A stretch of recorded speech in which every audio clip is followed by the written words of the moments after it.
நமஸ்தே குட்டீஸ், நம்மளோட குட்டி ஹிந்தி லேர்னர் சேனல்ல நம்ம இன்னைக்கு பார்க்க போறது சென்ட்ரல் ஹிந்தி டைரக்டரேட் அவங்களால நடத்தப்படுற ஒரு சர்டிபிகேட் கோர்ஸ், அதாவது சான்றிதழ் பாடத்திட்டம். அதுல நம்ம அதோட அசைன்மெண்ட், அதாவது பயிற்சித்தாள் 6th நம்ம இன்னைக்கு பார்க்க போறோம். ஏற்கனவே 5 நம்ம பார்த்துருக்கோம்.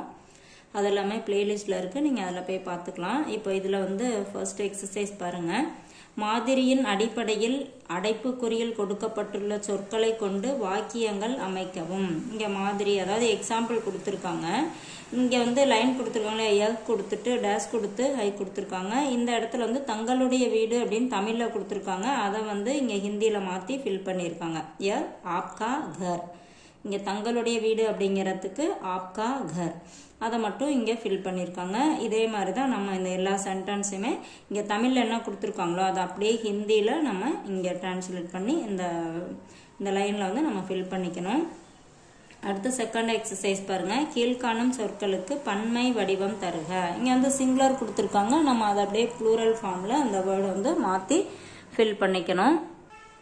அடுத்து தேர்ட் எக்ஸசைஸ் பாருங்க. அடைப்புக்குறியில் கொடுக்கப்பட்டுள்ள சொற்களுக்கு ஏற்ற இந்தி சொற்களை கொண்டு கோடிட்ட இடங்களை நிரப்புக.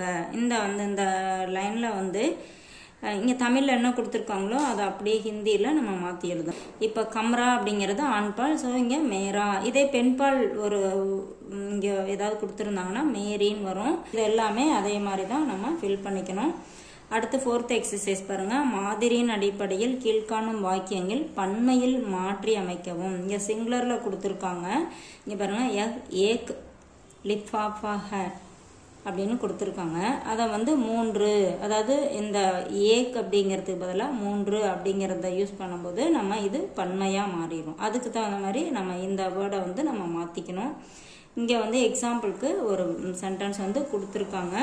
அடுத்து பாருங்க, 5th எக்ஸசைஸ் மாதிரியின் அடிப்படையில் கீழ்காணும் வாக்கியங்களை ஒருமையில் மாற்றி அமைக்கவும். இங்க சிங்குலர்ல கொடுத்தாங்க, ப்ளூரல்ல நம்ம மாத்தணும். இங்க ப்ளூரல்ல கொடுத்துருக்காங்க, நம்ம சிங்குலர்ல மாத்தி எழுதணும்.